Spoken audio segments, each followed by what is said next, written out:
Hola, bienvenidos a esta nueva clase de apoyo pedagógico.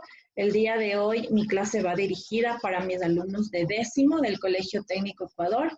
Vamos a hablar acerca de un tema bastante interesante y que es de índole de nuestro país. La destreza que quiero alcanzar con ustedes el día de hoy es identificar los rasgos más importantes de la pobreza en América Latina, con énfasis en aspectos comparativos entre países.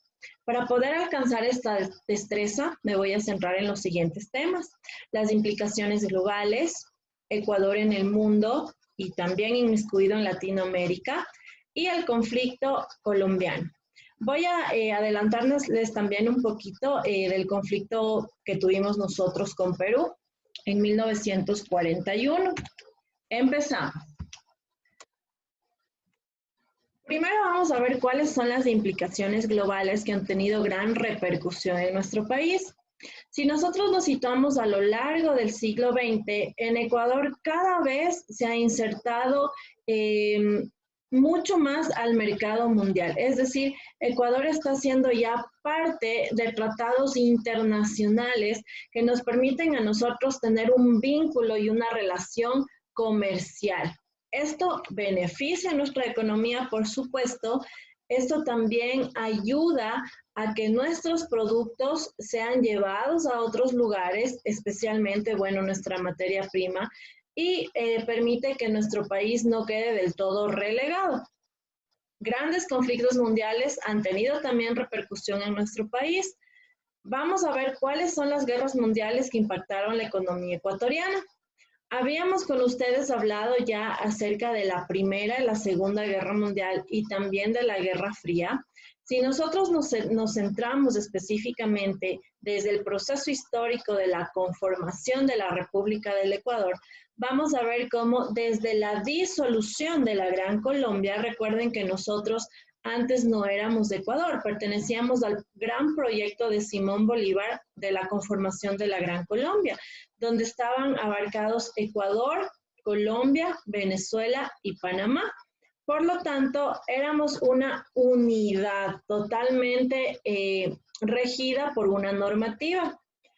La Gran Colombia tenía conflictos con Perú, por supuesto, pero esto logró salir a flote cuando el gran Antonio José de Sucre llevó a cabo la batalla del Portete de Tarqui, y desde ahí nosotros definimos nuestro territorio.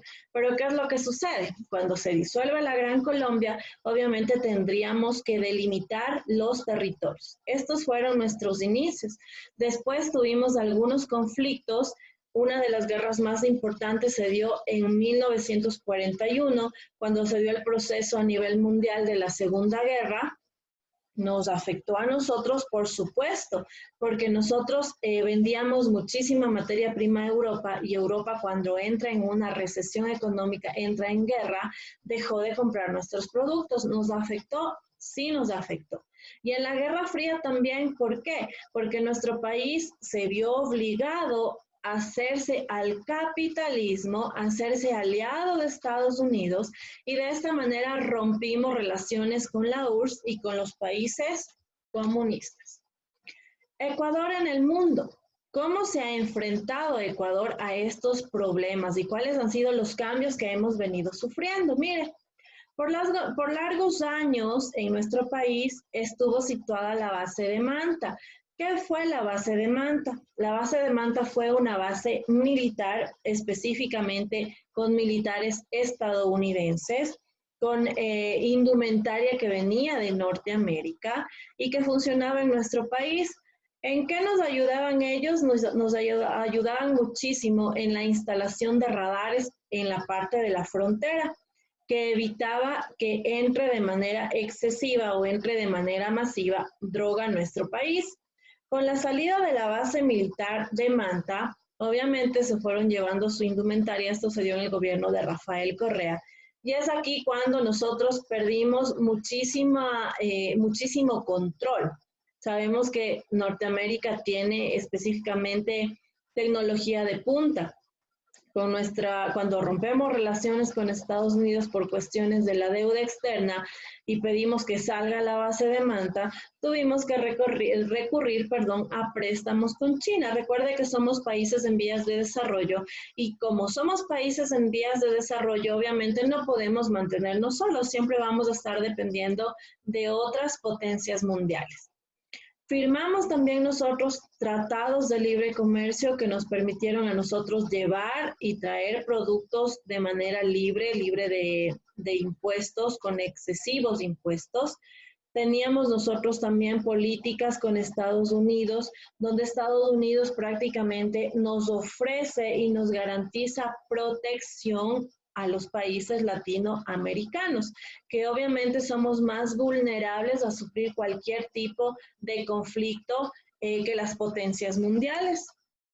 Acá nosotros vamos a hablar acerca de Ecuador y Latinoamérica, pero antes de hablar acerca de esto, me gustaría presentarles un video donde nos explica de manera muy completa cuáles fueron prácticamente los problemas que nosotros atravesamos en la separación de la Gran Colombia. Entonces, les voy a invitar para poder observar este video y analizar un poquito. Vamos a poner su videito. ¿Listo? Vamos a ver.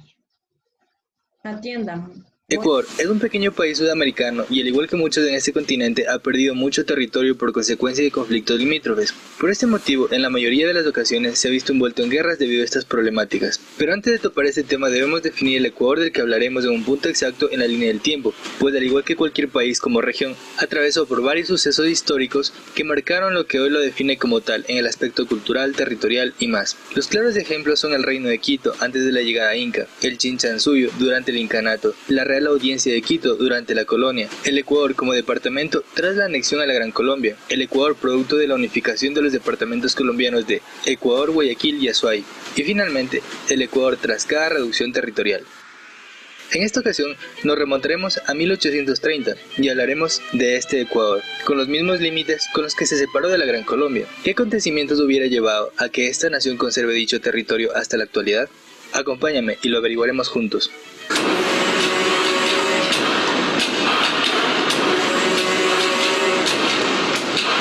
Tras 11 años de existencia de la Gran Colombia, en 1830, esta se separa.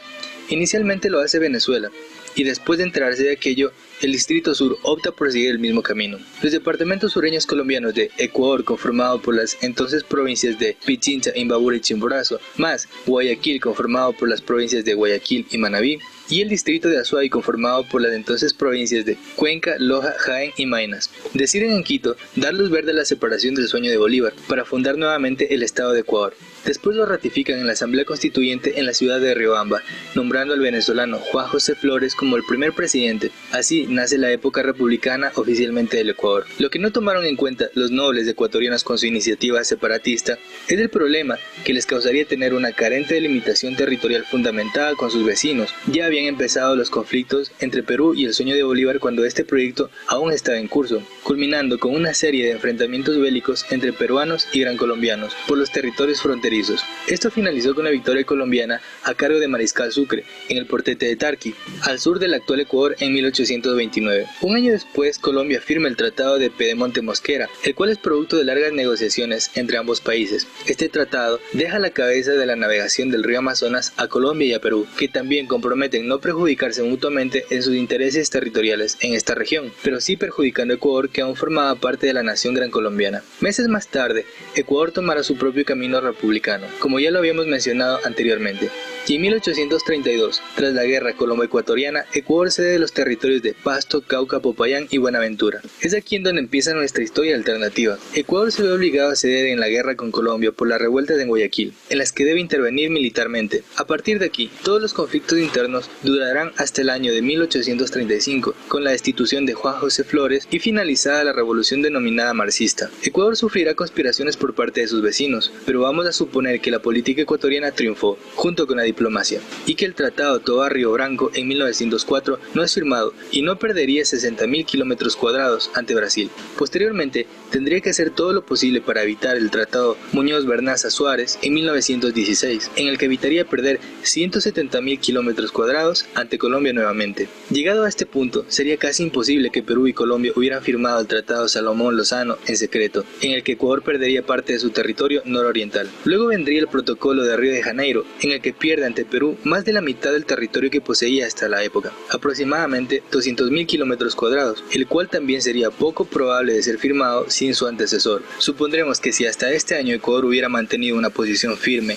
y sin haber sido afectado por las crisis económicas de aquella época, jamás hubiera existido la historia del conflicto de Paquilla y el más reciente, el del Cenepa, en 1995, en el que a pesar de que tuvo menos bajas y mantuvo sus posiciones en batalla, tuvo que ceder en Brasil el campo disputado entre ambos países y perdiendo total acceso soberano al río Amazonas definitivamente. Pero como dije anteriormente, vamos a suponer que esto jamás pasó. Entonces, Ecuador contaría con un territorio intacto a partir de su separación de la Gran Colombia. Su superficie total sería de más de 713.500 kilómetros cuadrados aproximadamente, convirtiéndolo en el 11º país más grande de América, por detrás de Chile, escalando apenas un puesto en el ranking actual en el que sobrepasa a Paraguay. Como dato curioso, desde la separación de la Gran Colombia en 1830, Ecuador ha perdido más de 430.000 kilómetros cuadrados.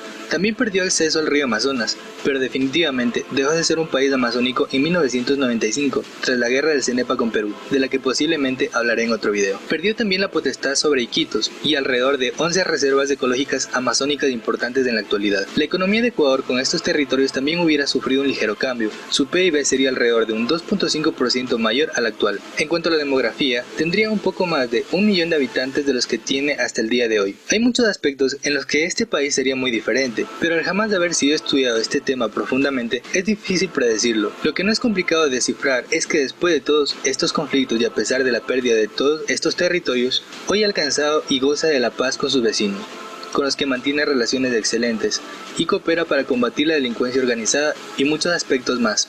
Para finalizar, este video es un claro ejemplo de que en muchas ocasiones nuestros propios enemigos somos nosotros mismos, pues en el caso ecuatoriano, fueron los propios gobernantes los que no pudieron defender en la mesa de negociaciones lo que sí se defendió en el campo de batalla. Este video únicamente tiene el propósito de buscar la historia alternativa de esta nación y tema. En muchos aspectos, puedes no estar de acuerdo y tener una hipótesis distinta a la que escuchaste, lo cual es respetable de mi parte y me gustaría escuchar en la caja de comentarios. Mi nombre es Walter Carrión, hasta la próxima. Miren, acabamos de ver nosotros prácticamente cómo se da el conflicto de Ecuador contra Colombia cuando nos separamos de la Gran Colombia. De tal manera que podemos evidenciar y darnos cuenta que no ha sido solamente nuestro error, sino también ha sido error de nuestros gobernantes, porque como decía ahí, muchas veces ganamos nosotros en el campo de batalla, demostramos nuestra superioridad, pero es ahí donde viene el conflicto de los presidentes que no supieron mantenerse firmes y dejar sentado de forma escrita en la limitación de las fronteras con autoridad lo que nosotros batallamos. Se doblegaron, permitieron que nosotros cedimos territorio para evitar más conflictos y eso nos perjudicó a la larga. Miren, si nosotros después de ver este video nos centramos en América Latina, podemos ver que otro de los conflictos internacionales que generó muchísimo cambio en nuestro país fue la Revolución Cubana. Recuerda que en la Revolución Cubana, Cuba deja de ser prácticamente capitalista y pasa a ser un país comunista, de tal manera que aquí en el Ecuador aparecen los conocidos grupos de izquierda, que son los grupos que aseveran que el comunismo nos va a llevar a la superación, y aparecen también los grupos de derecha, y estos grupos de derecha empezaron a ver prácticamente al comunismo como algo muy peligroso y empezaron a combatir. No les conviene a los grupos de derecha soltar el poder porque prácticamente está en manos de la gente más poderosa, más opulenta. El pueblo ha luchado en contra de muchísimas injusticias en nuestro país. Podemos nosotros, si continuamos, también hablar acerca de este conflicto que ya vimos nosotros. Nuestro país mantuvo una guerra muy fuerte con Colombia desde el proceso de desintegración que vivimos. Trató de combatir grupos guerrilleros y hasta la actualidad trata de combatir los grupos guerrilleros que existen en la frontera de nuestro país para de esa manera brindarnos protección y evitar también que las sustancias estupefacientes ingresen de manera libre y masiva a nuestro territorio. La guerra contra el Perú. Esta, en cambio, es una guerra conocida también como la Guerra del 41. Fue uno de los diversos conflictos armados que ocurrieron entre nuestros países. Recuerde que en este contexto estábamos nosotros viviendo un proceso a nivel mundial, que fue la Segunda Guerra Mundial. Y aquí empezó a darse un sinnúmero de ideologías donde pensaban que era posible recuperar el territorio que en algún lugar histórico habíamos perdido. Recuerden que prácticamente la Segunda Guerra Mundial se da en Europa y Alemania trataba de recuperar el territorio que había perdido en la Primera Guerra Mundial y donde estaba asentado Polonia, de tal manera que se empieza a regar esta ideología y empezamos todos latinoamericanos a creer que era posible recuperar estos territorios. Entonces, esto se da básicamente por esto, porque nuestras fronteras todavía no eran aceptadas por nosotros. Nosotros todavía no habíamos aceptado que habíamos perdido territorio en contra de Perú. ¿Y por qué se daba esta no aceptación? Porque nosotros en el campo de batalla demostramos, como ya les dije, superioridad. Ganamos en la guerra, pero lamentablemente nuestros gobernantes cedieron el territorio.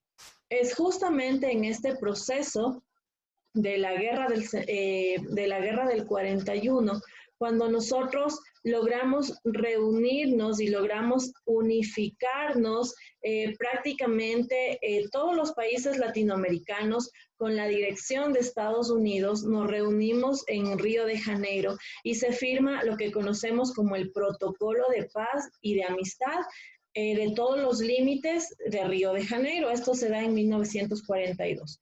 Y es aquí donde nosotros definitivamente terminamos cediendo nuestro territorio. ¿Por qué se da esta firma? Porque Estados Unidos estaba tratando de tener a Latinoamérica como aliados, es decir, que sigamos manteniéndonos nosotros firmes, que podamos ceder un poquito de nuestro apoyo a Estados Unidos en esta guerra que se generó. Entonces, mire, acá también nosotros podemos hablar acerca de la guerra del Cenepa que se dio en el año de 1995. De tal manera que, bueno, me gustaría también complementarles con otro video para que ustedes puedan entender. En realidad es bastante extenso el tema, por cuestiones de tiempo no lo puedo hacer, pero he encontrado unos videos que son muy interesantes, que son muy importantes, que prácticamente le resumen la mayor parte de contenido en 4 o 5 minutos. Entonces, con este video vamos a tratar de terminar para que usted pueda evidenciar. Vamos a ver qué pasó, que no se me comparte el video. Vamos a ver qué es lo que sucede. Listo. Vamos a ver. Vamos a irnos por acá. Bueno, estamos teniendo un poquito de problemas con esto, pero vamos a tratar de solucionar lo más pronto posible. A ver. Vamos por acá, pongamos acá está la guerra del Cenepa y vamos a tratar de compartir. ¿Listo? Espero que estén comprendiendo. Recuerden que las clases que venimos teniendo han sido prácticamente secuenciales y aquí tenemos nuestro video. Pongan mucha atención. A más de 20 años del último conflicto armado internacional de la región andina, hemos hecho este resumen sobre lo que fue el conflicto de Tiwinza, Perú, quien en ese entonces presidía al señor Alberto Fujimori, de ascendencia japonesa, y por otra parte el Ecuador con su presidente, el señor Sixto Durán Ballén, quien falleció el 15 de noviembre del 2016 de causas naturales.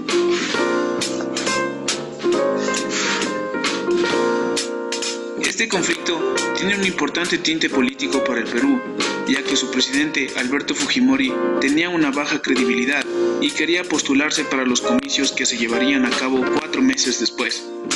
La mejor forma era tomarse el sector de Tiwinsa en la cordillera del Cóndor, en lo que hoy en día existen grandes yacimientos de petróleo en la frontera común de los dos países. Sin embargo, Fujimori llegaría a las elecciones con más del 64% de los votos totales. Actualmente existe mucha incongruencia en la información de estadísticas militares de los dos países. No obstante, para este video hemos recopilado la información de Wikipedia y otros sitios oficiales históricos. Ecuador reportó 34 muertos y la pérdida de 2 aviones, un avión T-33 accidentado en Manta y un avión A-37 que fue reparado después del conflicto. Mientras que las bajas para el ejército peruano serían de 60 soldados muertos, 2 aviones supersónicos caídos en combate, un avión A-37 derribado, un Canberra Mk-8 y 3 helicópteros artillados para combate en selva.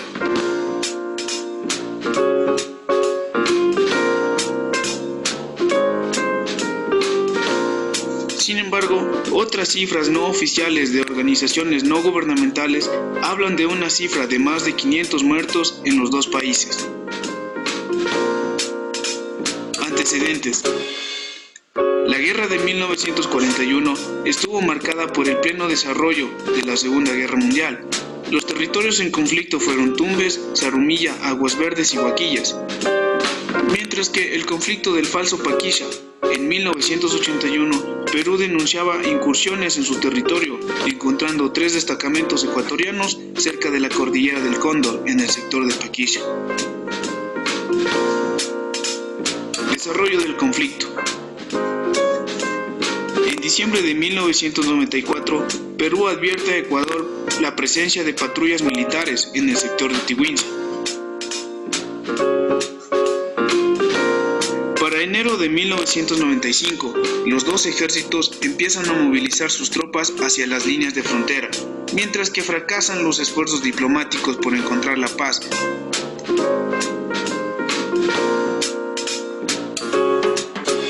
El 27 de enero, tanto Perú como Ecuador ordenan un despliegue de tropas en las líneas de frontera. Perú lanza su primer golpe atacando las bases aéreas ecuatorianas en el río Cenepa. El 31 de enero, los dos países rechazan una llamada internacional al cese al fuego. Los siguientes días se van a caracterizar por una constante y marcada actividad de bombardeos peruanos a las posiciones del Ecuador. Sin embargo, no fue hasta el 10 de febrero que la actividad aérea se intensificó en la zona de batalla, derribando a 4 aviones del ejército peruano.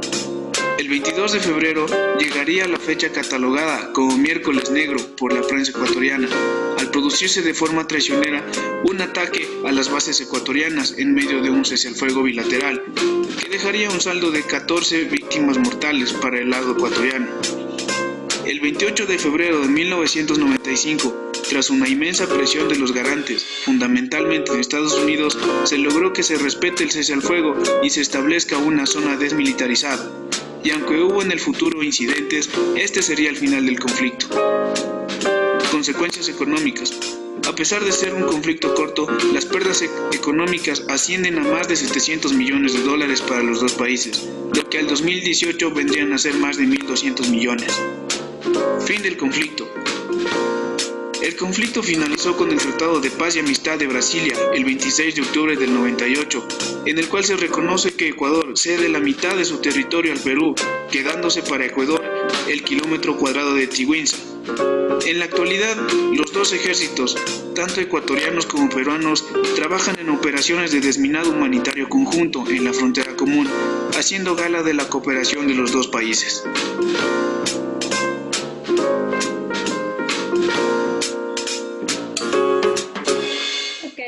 Mire, acabamos de ver ya nosotros prácticamente los resúmenes que les había mencionado. Están sumamente claros. Y para poder culminar esta clase, me gustaría que ustedes realicen, por favor, el resumen de la clase en su cuaderno. Recuerde que es un respaldo. Y vamos a realizar esta actividad que, si bien es cierto, sale un poco del tema, pero nos va a ayudar a nosotros a despertar muchísimo nuestro razonamiento, a realizar un análisis profundo. Así que su tarea, sería prácticamente: realizamos el resumen de la clase, hacemos la captura de pantalla de este ejercicio mental, de este ejercicio matemático, y enviamos al Classroom que les tengo a continuación. Ahí tiene su código de Classroom, por favor, para que pueda enviar su tarea. Esto ha sido todo en cuanto a la clase del día de hoy. Yo me despido de ustedes esperando a una nueva clase. Que les vaya excelente. Hasta luego.